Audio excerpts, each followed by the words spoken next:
Yo, what's up mga kamoto pits, no? Ngayon maglilinis tayo ng CVT ng Honda ADV natin. Ito yung babaklasin natin dyan is yung CVT cover, yung bandang gilid.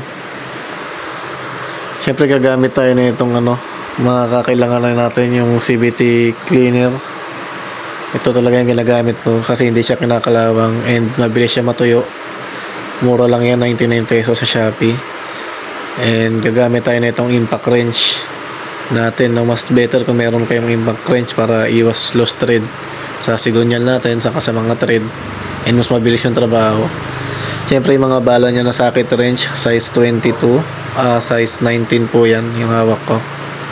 Ayan, kung makikita nyo, size 19mm yan, no? Itong isa naman is size 22 na socket wrench, and kailangan din natin itong 3941 para naman yan sa bolt ng torque drive na gagamitin natin. And meron din tayo ditong size 8 na close wrench. Ito muna yung gagamitin natin habang wala pa tayong bala na 8mm na deep socket. Abot na naman yung mga bolt and nuts. And kailangan din natin itong flat screwdriver pansikwat sa cover natin, no? Bala ito yung mga tornilyo na tatanggalin natin, guys. Ayan, marami yan, guys, marami remis. Kabilang itong nasa gitna, itong nasa taas, tanggalin din natin yan. Ayan, itong nasa gilid, tanggalin natin yan. And ito rin nandito sa banda nito, tanggal yan lahat, guys. Ito yung disadvantage sa mga tornilyo ng ADV is sobrang dami and nakakalito kasi maraming sizes yung mga tornilyo nya. Huwag kayong magkakamali dyan, guys. And simulan na natin siyang baklasin. Unahin lang natin itong mga tornilyo dito sa bandang gilid. Gamit lang kayo ng 8mm na close wrench. Kaya naman yan kahit mano-mano lang. Ayan, tanggalin nyo lahat, guys. Counterclockwise lang pagluwag.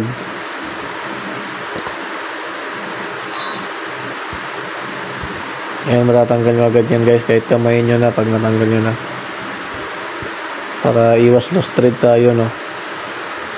Mas madali kung may impact wrench kayo, guys, lalo na sa mga nagdi-DIY dyan. And tayo kasi is wala tayong bala ng 8mm kaya ito lang gagamitin natin. Ayan yung mga tornilyo, guys. Itabi nyo maigi yan, ha? Tandaan nyo yung size ng bolt na tatanggalin nyo. Ayan, tanggal na yung cover. And may naiwan pang tornilyo dito na dalawa. Tanggalin din natin yan. Medyo matigas yung pagkakatarado ko kaya ang hirap tanggalin. Parang malulustrid yung ulo ng tornilyo, eh.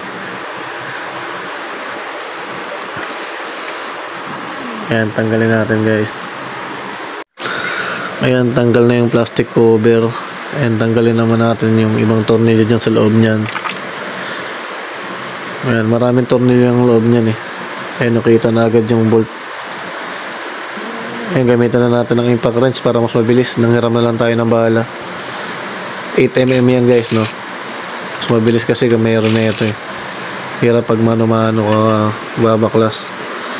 Kaya tanggal na natin yung CVT cover. Sikwatin nyo lang ng screwdriver yan. And madumi na rin yung panggilid natin since 7K order rin yan bago natin na linisan, no?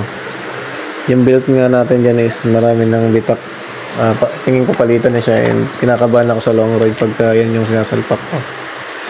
May bago tayong biling belt dyan, bola sa it's slider piece, no? Gamit lang tayo ng 22mm para mabaklas to.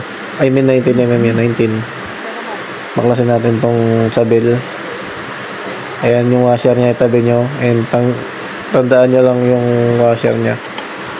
And huwag nyo ibabaliktad kasi magkakaproblema yan. Gamit tayo ng 22mm dito sa kabila bandang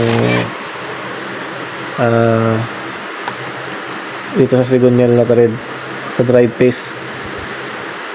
Ayan, malaki-laki yan. Yung washer niya is huwag nyo nang baliktarin kasi minsan nag-iingay yan, eh, pagka yung washer hindi tama, eh. Ayan yung belt, ayan yung drive piece natin, marumi na. Tanggalin natin tong bell natin. Grabe, ang daming alikabok, ang daming aribaba. Ayan yung bola na nakaskas eh. And yung clutch lining natin. Ito yung torque drive. And marumi na rin siya. Kailangan na ng linis na guys. Itabi lang natin lahat dito sa maayos na lagayan. Ito yung tsura ng CVT natin. Sobrang dumi. Yung mga grasa niya is maitim na. High temp grease yan ha. Tingnan mo kung gaano siya naging kulay itim. And ito rin yung pulley natin. Yung mga bola natin naglagagan no. Poso nga pala yan 17 grams. And yung ipapalit natin ngayon is NS2 na 13 grams yung binili ko sa Shopee. Kasi gusto ko ng mas magaan na bola para sa overtaking. Malakas din naman tong 17 grams pero mas preferred ko pa rin yung mas magaan-gaan no. Tanggalin natin tong backplate. Slider piece niya is maingay na yan eh. Gumagalaw-galaw na yan. Papalitan ko na rin yan. Ito itsura ng bola natin after 7 kyodo. Itong koso na to mapapalag to kahit saan eh. Kahit 20 kyodo pa yung gamitin mo, papalag talaga yan. Mas matibay pa yan sa stock. Recommendable ko talaga yan. Genuine naman yan, kaya solid. Ayan. Ito nga pala itsura ng belt natin guys oh. Papakita ko sa inyo kung gaano kalala itong 30 kyodo na belt. Ayan, tingnan nyo. May mga bitak na lalaki na. Solid na yan, gamit na yan. Pwede ka na mag-retard. Ito naman yung belt na ipapalit natin. Galing Shopee. 390 pesos. Salamat Shopee. Ayan, tsura ng belt natin.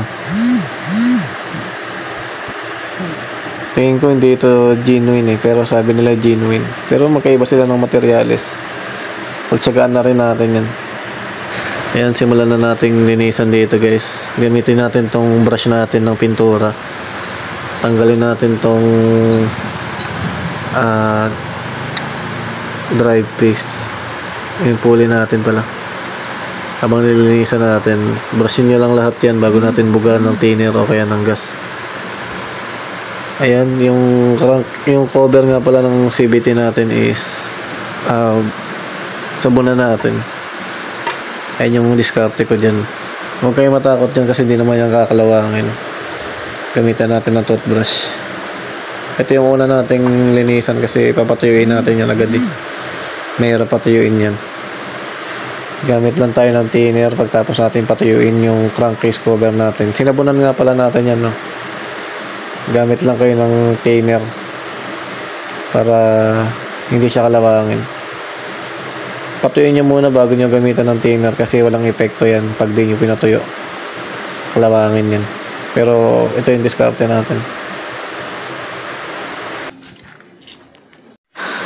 Pati itong CVT parts natin sabunin din natin yan. Pati itong panggilid natin sabunan natin yan lahat guys. Ayan. Iwasan nyo na lang sabunan dyan yung ibang may grasa. Pero tanggalin na rin natin yung lumang grasa. Papalitan natin ng bago yan. High temp grease na top 1. Pero mas advisable dyan yung Petron na brand. Original talaga yan. After natin patuyuin yan mga sinabunan natin kanina, tinira naman natin no? Para sure na di kalawangin. Ayan. Sa mga nagsasabi na kinakalawang pagtubig is nasa tamang paglagay po yan. After nyo tubigan, dapat patuyuin nyo and lagyan nyo ng thinner para maganda talaga yung pagkakalinis. Ayan, tiniran din natin tong bandang gilid para hindi siya kalawangin dahil sabon tayo dyan kanina. After natin patuyuin is buwaga naman natin ng CVT cleaner para maglaglagan talaga yung mga alikabok niya.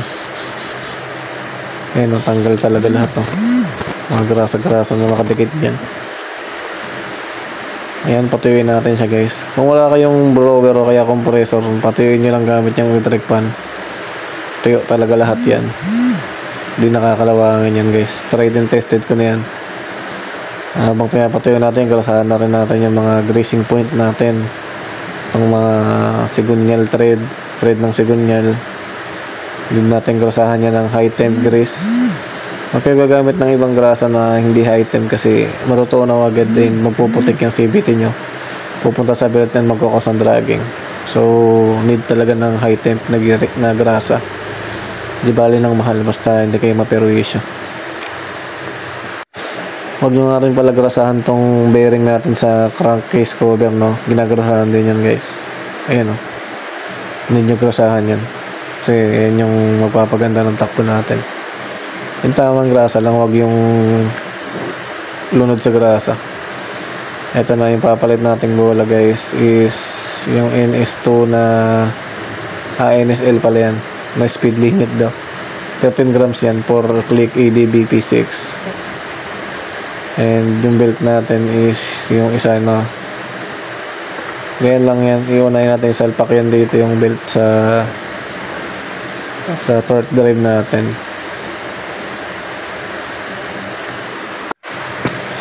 Inilagay na natin yung mga bola natin.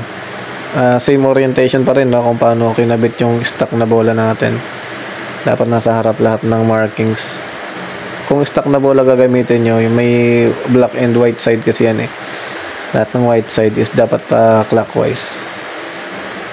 Ayan, ganyan yung tamang pagkabit ng bola, guys. Bale, yun na yung magiging itsura niya, guys, pag nakalagay na. Yung belt niya is medyo loose talaga yan. Advisable talaga yan ng hindi genuine na belt. Aftermarket na ata to, pero sana tumagal siya. Magdala na lang din tayo ng extra belt kasi wala rin akong tiwala dyan sa belt na yan. And hopefully maging solid naman. Huwag nyo na lang kalimutan mag-like and subscribe, guys, kung may natutunan kayo sa video natin. Thank you, guys.